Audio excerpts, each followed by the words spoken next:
أعوذ بالله من الشيطان الرجيم بسم الله الرحمن الرحيم لا حول ولا قوة إلا بالله العلي العظيم mbokk yi ñu ngi leen di nuyu di leen siyaare di leen jox seen wàccuwaay ci aljuma ji tey jii nag fa tabarakallah ñu nekk fii ci SDE am suñu wëllëre woo xamante ni dafa liggéey ba war a def retraite macha allah rabbi dajale fi mbokk yi ak wëllëre yi ngir ñu mën a tàggatoo boo xamante ni lépp dañ ko tënk rek ci sunna yonent bi sallallahu alayhi wa sallam waaye muy alxaaji Malick Lay di jëm di tedd di baax nekk ci yoon ci service bi di SDE tey nag Habib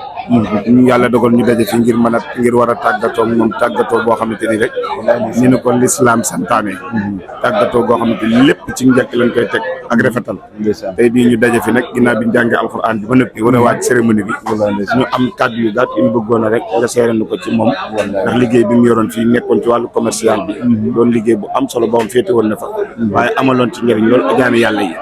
sa diggante ak moom relation bi xalaaq bi loolu ci mën a seere ci Malick tabarakallahu Hadj Modou mu nga lay ziar bu baax di nuyu télévision bu baax waa directeur bi yëpp ñu koy ziare di wax li nga wax léegi dafa am solo loolu ci Alhaji Malick Lay mi nga xamante ni yàlla ñu boole ak ci tekkaaru Cheikh Alhaji Omar Foutiyou Tall nga xam ne Thierno Astal mi nga xamante ni moo doon ànd ak moom di liggéey fii boole woon ak moom tabarakallahu ba at bu jot dañuy dese Tiwaawan dernier gudd balaa ñuy dem jàkka ja defal ko ak benn xaritam bu mu liggéeyal loolu BG Gaye looloo waral suñu diggante ak moom ba barki démb la ma woo téléphone ñu ma Habib ma jëm bu rek bëggoon ngeen ñu digal ko ci suñu maam looloo tax ñu jàpp ba pare mu bëgg loolu Cheikh Seydi Hadji Malick waaye bëgg loolu kër kilifa bi nii waaw da ciy dox li ci wax ndaxte at bu jot ni ma la ko waxee léegi dañuy tase dernier gudd kër DG Gaye ba nekk ca Tivaouane nekk fa 9h ba 2h du matin tabarakallahu ngir Seydina Mouhamed yonent bi ñu boole mooy ku baax ku mën a defar diggante mbokk la ndaxte mbokk lépp jotaay bu toog lu baax diggante mbokk bi lépp lay génne wax lii li muy tekki rek mooy nekkin gu rafet bàyyi woon xel na service bi taxawuñu tabax ko bureau bi taxoo ñu tabax ko am na ñu la fi jiitu am na ñu la fi far gannaaw bu bàyyi loolu xel ci service la nga mën ci jàppandal da nga ko def la nga mën ci rafetal da nga ko def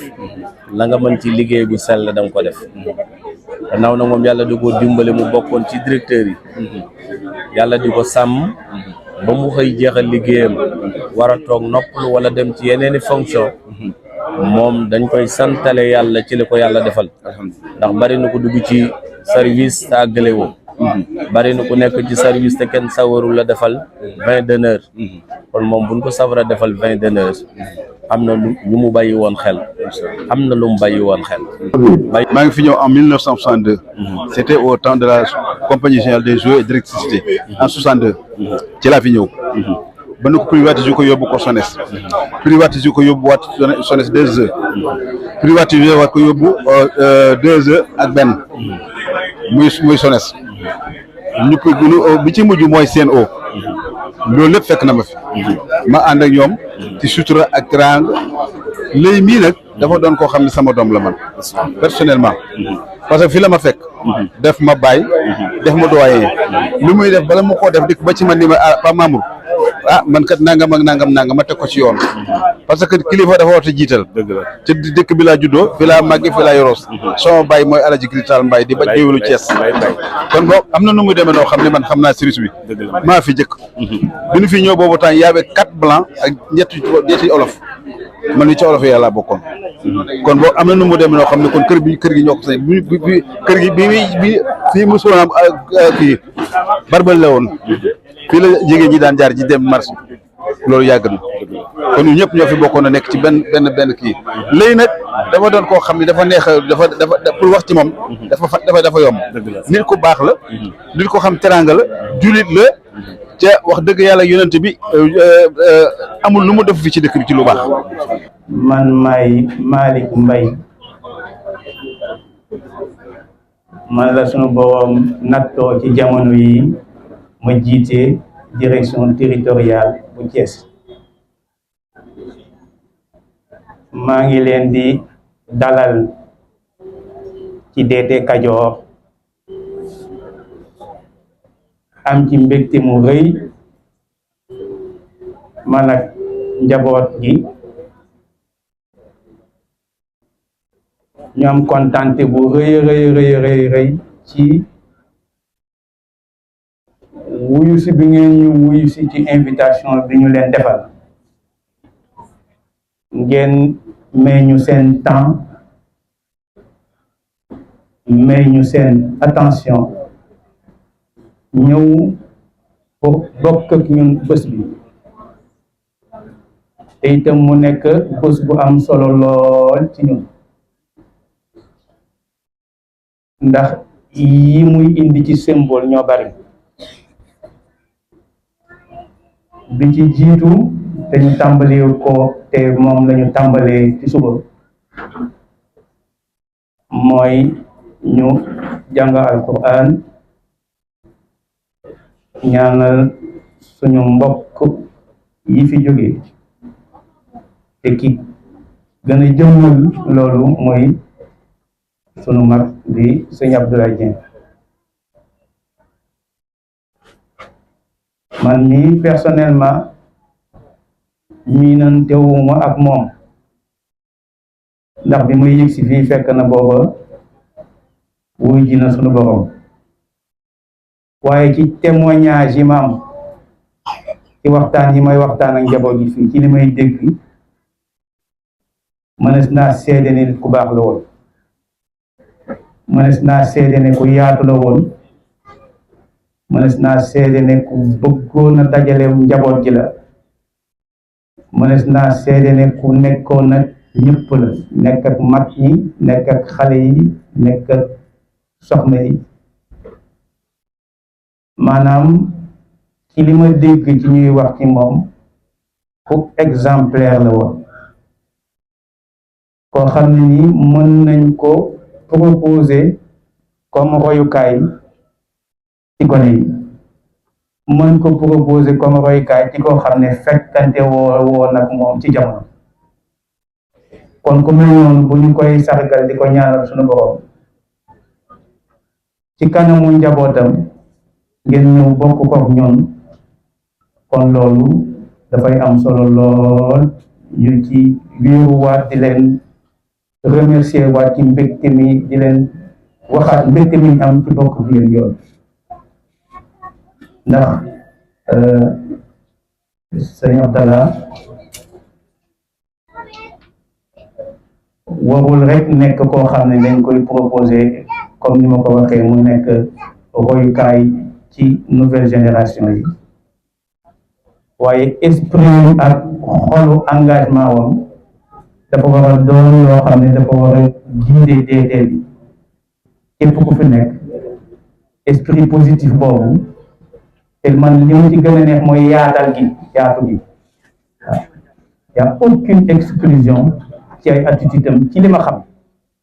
ak li ma dégg ñu wax aucune exclusion dans son comportement et dans ses attitudes envers tout le monde loolu bokk na ci li ma gën a neex loolu bokk na tamit li tax ma gën a engagé wu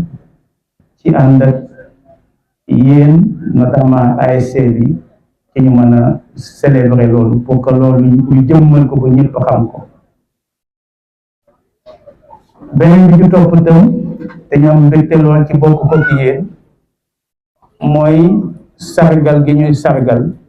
suñu mag ñi fi nekkoon te yàlla gunge leen ba ñu dem nekk retraite te ñu toog nii ak ñun parce que nag boo xoolee tey ñi toog nii ñooy ñoom ñoo fi nekkoon ak ñun te tey ñu dem retraite te ñu leen di sargal lu baree bari nga ci gis comme valeur maanaam boo ko dajalee valeur ñuy incarné ñoom boo ko dajalee du ñuy jaay c'est totalement inévaluable. damaa wax sànq ne ku dul daanu amul ku xamul way wala daani moo am dañ maa yónnee programme bi ma gisaale ci fête des retraités mu am ci ñetti ñu nga xam ne ñi ngi nii sama wet ñoom aussi daanaka taxawaay bi Dieng amoon ci man lañu am ci man ku ci nekk nag ci sa mënin su ma jëree ku mel ni Baye Mamour Seck mi moom laa njëkk a ànd dugg ci àll bi lu mu gis lu baax ci àll bi ni mu lii boo ko jëlee boo ko defee sa oto nangam lii boo ko defee nii nangam van bu dul vanu jinne woon na ma ko ci biir àll bi demoon naa ba RT yi gënuñ maa xam réseau bi ndax lu nga xamante ni am naa ko jaar-jaar ci jëmm ji mu nekkoon aussi diggante bu rafet ba ni mu jógee pour ñu yokk wóoluteem indi ko fii ci secteur 2 bokkoon naa ci ñu proposé pour ñu indi ko fii ndax xam-xamam ak matam ak taxawaay bu mënoon a am en tant que mag ci biir entreprise su ma jógee ci Mamour ma wax Idrissa Mané bi may ñëw fii moom laa fi fekk ak Ndiallo comme responsable technique li jëm ci wàllu forage conception bi jàngoon naa ko liggéey bi liggéeyal naa ko waaye gestion maintenance forage moom laa ko njëkk a jàng ma ànd ko ñoom Baye Ndiaga Fall ak agent de production yi fi nekkoon mu nekkoon ànd bu rafet xam-xam juddu fii ma jàngee ci ñoom it ñu jàngee ci man maa ngi leen di sant encore une fois di leen gërëm te di leen jéggul ndax bi may nekk fii tamit xëy na fukk bi bëri woon na gone lañ woon ndax boobaak léegi yaakaar naa fukki at ak ñeent wala juróom kon jamono yooyu daan nañ gis suñ bopp lu bari waaye nag ñu ngi leen koy jéggul bu baax te di leen jéggal lépp lu nga xamante ne aussi mus ngeen ko seq ak ñun loo xam ne xëy na rafetul woon ci suñu gis. Monsieur le directeur général de Sen'Eau, Monsieur le directeur des territoires et des opérations, Monsieur le directeur territorial de Thiès, Monsieur les représentants des syndicats, représentés par le secrétaire général, Monsieur Oumar Ba, Mesdames, Messieurs les directeurs et chefs de service, chers collègues et personnels à la retraite, honorables invités à vos titres et qualités respectifs, les populations de Thiès, Mesdames, Mesdemoiselles, Messieurs, ma modeste personne a l'insigne honneur de prendre la parole dans cette auguste assemblée suite à ma désignation par mes pairs pour d'abord magnifier l'initiative de nous célébrer en tant que retraités et ensuite nous donner l'occasion de partager avec vous ce moment solennel. Au nom de tous les collègues, nous nous en félicitons et remercions vivement l'administration de Sen'Eau et à sa tête le directeur général, particulièrement l'ASC Sen'Eau. Mesdames, Messieurs, au-delà du caractère symbolique de cette célébration, nous reconnaissons l'honneur que vous nous témoignez en tant que retraités, mais aussi acteurs principaux dans l'émergence et l'équilibre de notre société. Cette journée est aussi l'occasion de rendre hommage à un personnel qui s'est toujours sacrifié pour le travail bien fait, malgré les difficultés et les contraintes rencontrées sur nos chemins. Sans pour autant verser dans le nihilisme, il faut reconnaître que des efforts ont été consentis par la direction générale. Mais avec l'évolution du temps, du cours de la vie, il reste encore un long chemin à parcourir dans le cadre de l'amélioration des conditions de travail et de vie des agents. En ce qui nous concerne, nous, retraités de Sen'Eau, nous partons la tête haute avec le sentiment de devoir accompli. Nous serons toujours avec abnégation et loyauté. Nous partons avec aussi une détermination d'avoir accompli le travail qui nous avait été assigné. Nous avons aussi, avec l'accompagnement de nos organisations syndicales, mené des luttes parfois âpres dans le seul souci de préserver notre outil de travail et de contribuer à l'amélioration de nos conditions de travail et d'existence. Mesdames, Messieurs, les défis dans le secteur sont nombreux et divers. Nous avons la noble mission de fournir de l'eau potable avec d'énormes qualités à plusieurs millions de personnes vivant dans les zones éloignées où l'eau est rare. Nous ne serons jugés que par nos résultats dans le domaine de la distribution en qualité et en quantité. Vous conviendrez avec moi dans l'engagement des agents qui a été déterminant dans les performances de Sen'Eau en termes de résultats obtenus. Malgré toutes les contraintes, nous nous sommes toujours efforcés chaque jour à relever les défis auxquels nous sommes confrontés avec abnégation, dignité et persévérance.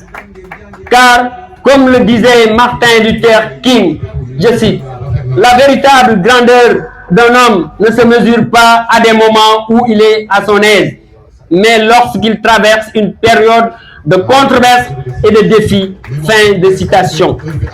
C'est pourquoi, malgré notre départ, nous exhortons nos collègues encore fonctionnels à redoubler d'efforts et d'ardeur et de persévérance pour l'atteinte des objectifs assignés à notre société et relever les défis qui attendent. À la direction générale, nous sollicitons votre compréhension, votre sens élevé de manager en faisant d'autres efforts plus conséquents dans le sens de mettre les agents dans des conditions de travail et de vie meilleures pour un climat social apaisé. Mesdames, Messieurs, après plusieurs années d'engagement,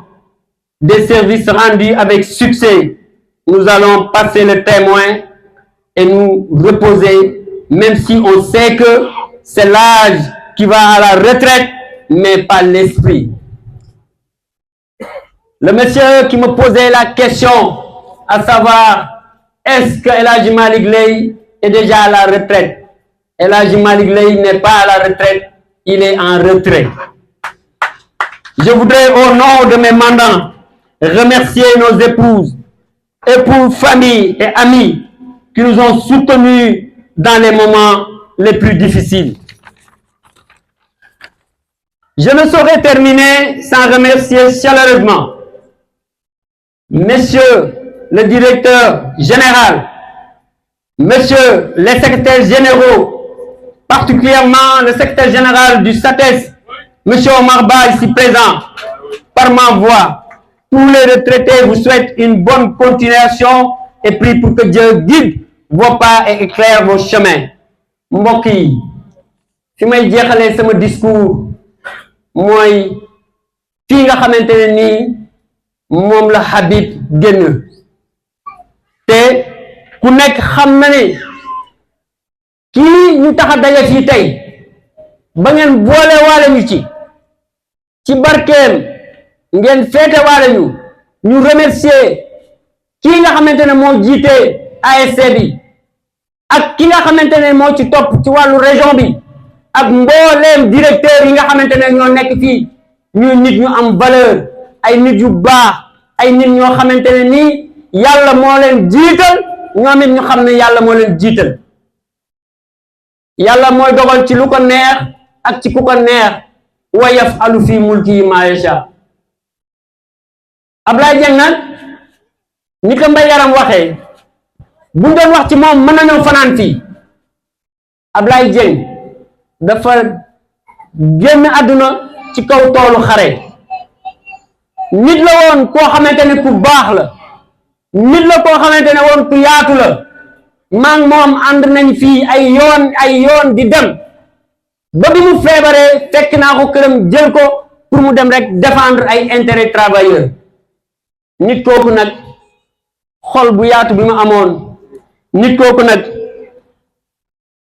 yaatal bi nga xam ne moom la yaataloon ci wàllu liggéeykat bëgg itamit njaboot lool. ànd nañ ba tay jóge Dakar lañ ko fay lépp mu jël ko jëndee ko ay sérité pour indee ko ci njabootam. Yàlla nag moo ko gën a baax, yàlla na ko yàlla fay xolam ndax nag yawma yanfa'u maalum wala banuun illa man xataballaahu bi qalbin salim.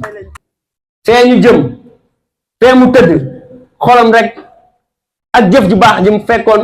doon ko def ci àdduna moo ko fay fekk. ana kan ci yéen ñi nga xamante ne yéen fi des war a continuer ñu àndoon ak Ablaye ca départ ba ñuy dox ba mu yàgg ñii di wàcc par benn benn ñii di wàcc par benn benn tey ak lu ngeen mën a jànkoonteel ci difficulté kan moo war a mën a dem jaayanteeg yàlla dem ne Ablaye dellu sil ñëw nekk ci difficulté yi man ma dem remplacer la fee tëdd kenn ci yéen du ko def. bu fekkoonte ne ay moyens mooy tax Ablaye du fi jógee SEN'EAU SDE SONES ñëpp mën nañoo mobiliser seen moyen ndax du dem waaye yàlla mooy dogal li ko neex ak saa su ko neexee. yéen nag ñi ma fi bàyyee sama dénkaane bu mujj mooy na ngeen jàppante na ngeen bëggante ngeen arrêté te dinaa ko def ci beneen audio ngeen arrêté ŋàññante bi xastante bi yàqalante bi yéenante musiba sa moroom li feeg yeneen koy def du ngeen am jàmm société bi du am jàmm. na ngeen dellu yërëm population yi ndax ñoom bokk nañ ci ñi tax ngeen nekk fii li ngeen yore yàllaa ko jaaral seen loxo pour mu dem ci population yi diirëb liñ fiy nekk ñun ak population yi ñooy saafonte dee leen yërëm. kaddu gi nga xamante ne moom la mujjee wax bi ma jógee moo tax ma bëggoon ne wëlbatiku jàkkaarloog manager yi ndax Seydi Aji Malick dafa wax ne wal këfu maa darabat unsan wala sakarat maa haadi man xaama min aybin wa min dum. Alaaji Malick dafa wax ne képp kuy manager yonent bee la gën a nekk manager. lu tax mu nekk la gën la nekk manager dafa ne wal këfu yonent bi de moom loxoom bu tedd boobu mësuta indil benn nit ayib mësuta jëf dara ci loxoom bu tedd boobu loo xamante ne nii dafay indil nit gàllankoor. loolu mooy lan yéen ñi nga xam ne yéen la yàlla teg loxo jox leen dig boo xamante ne nii mën naa indi lu ne mu ne ngeen wëlbatiku nag seet ci jikko yooyu nga xamante ne moom la yonent bi waxoon. Sëriñ Tuubaa bind ne innal kawaakiba yuxfihaat nihmaaru fala taqisoo inna abdallahi bil fudala innal kawaakiba yuxfihaat nihmaaru fala taqisu ni abdallahi bil fudala innal kawaakiba yuxfihaat nihmaaru lil musala xayri xalqillahi mansilatun low jot naa woo kulal wara xaar kooku la lay wax ne la exemplarité bu nit di jaay ci àdduna war nga koo jël foofu. li tax man naw directeur yi seen yar seen teey seen teggin donte ñoom dañ lay yilif sax parfois dañuy ñëw mel ni ku la rus mbala ku la ragal loolu ñii jaar fii ñii toog nii yar googu moo nekk ci ñoom jikko yooyu nag ñu ngi ko jëlee ci yonent bi wa aliyu naasi xaaloo lam yakun abadan bayna sahabati sa maddin minal mu ne yonent bi donte doon na nekk ak ay saabaam musulee na ñàkke teggin musula ñëw fekk saaba yi toog mu leen di jéggati di leen wan ne mooy seen patron. yéen wan ngeen loolu jikko yooyu am ngeen ko yal na yàlla guddal seen fan. mbokk yi li may tàggatoo ak waa direction territoriale bu Thiès li may tàggatoo ak waa direction territoriale bu Petite Côte à Mbour comme ci samay habitude damay faral di koy wax dama fi am ay mbokk samay doomi ndey ngi fii toog su ma waxee Mbàkke Jóob yóbbaale na ñëpp samay goro ngi fi ndax nag 30 ans laa fi def yoo xamante ne 22 ans yëpp fii laa ko nekkee pour avoir été 15 ans agent de recouvrement dans ce secteur et revenir être responsable commercial pendant 6 ans dans le secteur 1 avant d'être au secteur 2 pendant 6 ans man mën naa wax ne suma àdduna yëpp ñii laa ko defal lu tax Mbaye Yaram wax sànq Abdoulaye Dieng Mbaye Yaram mii ànd nañ guddi bëccëg di dem pour lan ay réunion syndicat ñii ñoo daan tontu demande d'explication yi fee ci infirmerie bi ñu bëgg nag yéen ngeen jàppante lii ñu def nag defal ñu ko moom lañ leen di ñaanal yàlla ngeen am ko ndax nag yombul jagle yàlla la nit liggéey ba retraité te amuloo benn gàllankoor ku ko yàlla defal am nga jagleeg yàlla sant nañ leen bu gërëm bu baax ñaanal nañ leen yàlla bu baax encore une fois di leen dénk suñu bopp di ko dénk yàlla gannaaw boobu di wax ne jàppale leen population yi ci lu nga xamante ne nii du yàqal société bi dara waaye jàppale leen population ci loo xamante ne tamit du leen yàqal seen liggéey la wa ma zalika ala llahi bi aziz El Hadji Malick lay vous dit au revoir merci et à très bientôt. asalaamaaleykum man maay El Hadji Malick Lay nekkoon ci biir entreprise bi ñuy wax Sen'Eau ci direction territoriale bu Thiès doon fi liggéey ba yàlla def may waaj a dem retraite tey nag ñu daje fii ma ànd ak sama secrétaire général du syndicat bi nga xamante ne man moom laa bokkoon depuis plus de 30 ans muy Omar Ba ak sama nattangoo yi nga xamante ne ni ñoom laa àndaloon ci liggéey bi diiréb li may nekk ci biir entreprise bi di nekk ci biir syndicat bi. donc 30 ans de service nga nekk ko di ko liggéeyal askan bi jaaree ko SONES jóge SONES dem SDE jóge SDE dem Sen'Eau ban la mooy sa yëg tey nga war a dem naka la. ginnaaw bi ma sante yàlla julli ci yonent bi gërëm sama ñaari waajur dama am satisfaction di wax ne tamit alhamdulilahi rabil alamin ndax jagle la bu yàlla def mu wàcc ci sama kaw may ñaan yàlla itamit ñi nga xamante ne ñoom laa àndaloon di liggéey comme ni ma ko waxee yal na yàlla def ñu continuer ñoom tamit ba ñëw fekk suñu ci retraite bi tey nag dafa nekk bés bu nga xamante ne nii bés bu ma marqué la ndax yàllaa ngi dogaloon bi may ñëw fii am na ay directeurs yu ma fi fekkoon am na ay nattangoo yu ma fi fekkoon ñu demee ni ki ñoom Mbaye Yaram Fall ñu demee ni ki Abdoulaye Dieng mi nga xamante ne tey yàlla dafa def mu génn àdduna mais ñu doon profité di ko sargal ci biir loolu kon suñu teewee fii di joxe waale itamit ay lenge pour ñi nga xamante ne ñoo fi des ñu mën a continuer tamit dañ leen di ñaanal yàlla ñoom it ñu dox ci yoon woo xamante ne wu leer la ñu bañ a am benn fakk-fakk ba yàlla def ñoom tamit ñu dem retraite mais ci kaw loolu daal ngeen may ma gërëm sant ñii nga xamante ne nii ñoom la àndaloon muy syndicat SATES ñii nekk fi yëpp Maxtaar Gajaga mi ci sama càmmoñ Samba Maxtaar mi ci topp Mbaye Yaram Fall ak Papa Diop ñoom ñëpp ñu tënku ci ginnaaw kii nga xamante ne moom la yàlla def tey syndicat bi nekk ci loxoom ginnaaw bi ñu ko remplacer ci ki nga xamante moo fi njëkkoon nekk muy Elimane Diouf muy nit ku nga xamante ne man maa toppoon ci moom waaye mu nekkoon nit ku dal koo xamante ne nii lépp lu ko mës a soxal mooy luy indil koom ak luy jëmale liggéeykat yi ci njub ak ci kanam Omar Ba nag bi mu ñëwee fii Elimane tegoon tànkam foofu la teg tànkam ànd ceeg ñun te ñun lépp lu nga xamante ne dañ koy def pour am satisfaction clientèle ci loolu la ñuy dox ci loolu la ñu tàggat ba tey yàlla def ñu ñuy dem waaye nag comme ni ma ko waxee woon ci sama discours bi sànq en français dafa mel ni ñun demuñu à la retraite dañu nekk en retrait bàyyi leen ñoom ñuy doxal ñu jiital leen topp seen ginnaaw ànd ak ñoom ngir yàlla defal leen itamit jàmm ñuy ñaan yàlla lépp li nga xamante ne ni ñoom bëgg nañ ko pour syndicat bi am ay satisfaction liggéeykat yi am ay koom am liggéey yoo xamante ne ni dañ koy liggéey seen teeyu bakkan yàlla defal leen jàmm ak sutura ba li nga xamante ne moom la nekk di xeex muy yokkute yàlla na yàlla defal leen ko. amiin nga yoroon relation ak clientèle bi donc tey lan nga mën a jàngat ci biir sa diggante ak ñoom. oui xam naa ne loolu tamit jagle yàlla la ndax nekk na agent de recouvrement ki nga xamante ne nii lépp luy facture yu ñu fay ak yu ñu fayul coupure ak yooyu yëpp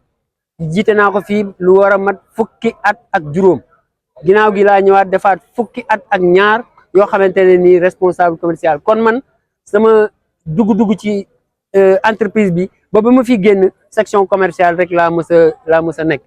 dama daan saafonte clients yi léeg-léeg nag ngeen gis clients yi nga xamante ne nii yàlla day def ci ñoom amuñu seen man-man ak mbala seen am na nu mu demee waaye loolu yëpp li nga xamante ne moom la ñu tàggatoon mooy ñuy waxtaan ak ñoom di saafonte ak ñoom di leen dimbale di leen accompagner parce que fii dama jàpp ne képp ku ñëw ci section commerciale rek ñu coupé la amoo li la gënal waaye nag ñun suñu liggéey moo doon ñuy accompagner clients yi di leen conseiller di àndandoog ñoom ci moment yi nga xam ne day métti ci ñoom di leen tatagal di leen defal pour que bu ñu jógee ci loolu ñu mën a dox ci yoon bu kii loolu nag yàlla defal na ma ci ndam ndax dañoo ñaanoon yàlla benn population bu mu manqué ndox dañoo ñaanoon yàlla benn population duñ ko coupé pour nii ak naa donc moratoire yi ñu doon def ak loolu yëpp ñuy def ñii ñu remplacé tey ci loolu lañ leen tàggal moo tax ma wax ko ci sama discours ne leen ñoo ngi leen di dénk clients yi ngir ni nga xamante ne moom lañ doon doxante ak ñoom moom lañ doon saafonte ak ñoom ngeen continuer ci liggéey boobu ndax loolu la direction générale bi laajte loolu la direction clientèle bi laajte loolu la syndicat yi laajte parce que ñoom itamit seeni famille dañoo nekk ci clients yi seeni njaboot dañoo nekk ci clients yi seeni waajur dañoo nekk ci clients yi donc te kenn nit du xeex boppam. jàpp nga ni dina yomb. incha allah am naa ci yaakaar ndax comme ni ko directeur bi waxee sànq yéen a ngi dem waaye yéen a ngi fii toujours ndax yéen a suñuy conseil lépp lu nga xamante ne nii population yi am nañ ko ci ay jafe-jafe maanaam ci wàllu relationnel entre client ak entreprise bi yaakaar naa ne bu ñu ñëwee fii kii yàlla teg fii tey muy Malick Mbaye mu jiite direction territoriale bi ak ñeneen ñi nga xamante ne ñoo fi nekk di liggéey yore poste yi nga xamante ne moom lañ yoroon ak ñi nga xamante ne ñoom lañ àndal seen naatangoo yëpp yaakaar naa ne tàggat nañ leen ci relation clientèle ba nga xamante ne ni yaakaar naa ne incha allahu taala dina yomb ci ñoom. tey dem nga à la retraite donc bàyyi nga fi syndicat bi lan ngay wax de manière générale ñi nga xamante ni ñoo nekk seen oui syndicat bi mun naa wax ne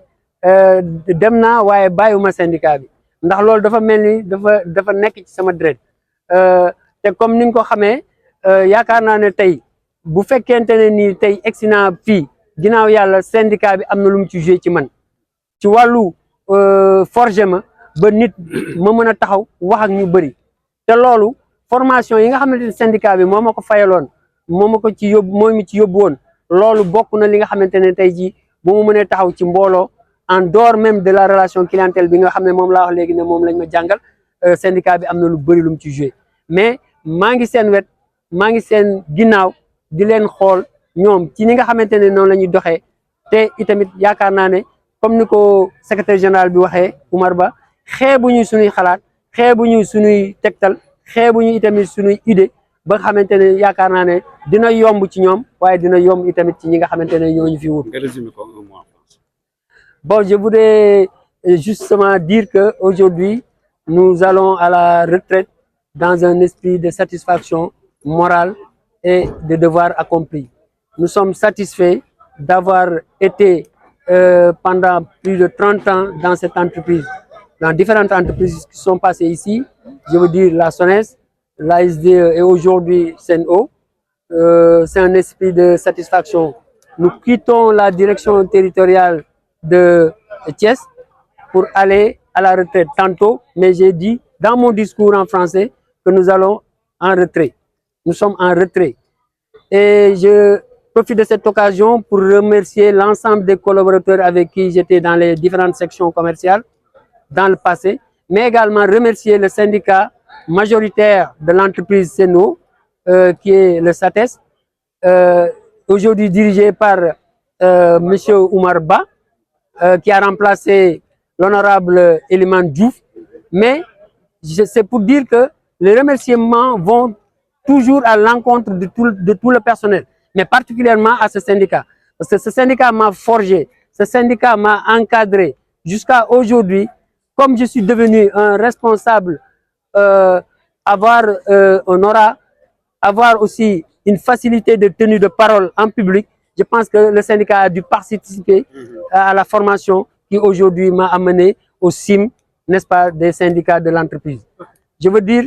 je vais comme ça avec un esprit vraiment de satisfaction et de remerciement à l'ensemble des encadreurs et à l'ensemble des personnes qui ont été avec moi. Ils sont actuellement ici avec moi et je suis prêt, toujours comme comme l'a dit le secrétaire général, M. Omar Ba, je suis toujours prêt à apporter un plus par rapport à l'édifice de ce syndicat qui est un socle absolument très dur que personne ne peut ébranler. Parce que j'ai dû collaborer avec des gens,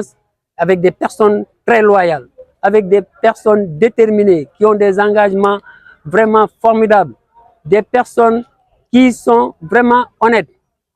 Et aujourd'hui, j'ai vraiment le sentiment d'être en retrait, mais j'ai aucunement le sens de ne pas dire qu'ils vont réussir et Inch'Allah, ils vont réussir. Encore une fois, merci à Oumar, merci aussi aux camarades qui sont là, Gadjaga, Pape Diop, Sam Mokhtar et Birahim Ndiaye, qui est le trésorier, qui est une personne loyale, mais la loyauté, ça a été cultivé au niveau de notre syndicat. Et je pense qu'aujourd'hui, nous sommes tous d'égale équivalence. Donc, je remercie encore Pape Diop, qui a toujours été membre de l'organisation. Donc, en gros, c'est remercier tout le monde, c'est remercier tout le personnel. Qu'est-ce qui vous a le plus marqué, ou bien je peux dire, qu'est-ce que vous dites aux clients, comme ils vous ont toujours considéré comme leur sapeur-pompier? Bon, j'ai toujours demandé à mes agents de recouvrement qui étaient avec moi, à mes collaborateurs qui étaient avec moi, il faut toujours avoir le sens de l'écoute. Le sens de l'écoute, c'est un élément déterminant dans la relation clientèle. Il faut savoir écouter, il faut savoir se mettre à la place du client, il faut accompagner les clients, il faut les assister à des moments très difficiles, il faut leur faire des facilités, il faut se mettre à la place du client comme si c'était toi qui étais le client, qui n'avait pas la possibilité peut-être ou l'opportunité de travailler dans cette entreprise. Donc je pense que cet esprit va continuer parce que ça a été un esprit d'équipe. On a tous été forgés, on a tous été formés dans ce sens. Et je pense que cette relation clientèle, cette facilitation amenée au niveau de la clientèle dans ce secteur ou bien dans la région de Thiès, ça va continuer. Et je pense, j'ai espoir que les collaborateurs qui vont demeurer ici vont continuer cette bonne collaboration avec vous, les populations de Thiès. Merci beaucoup. Merci.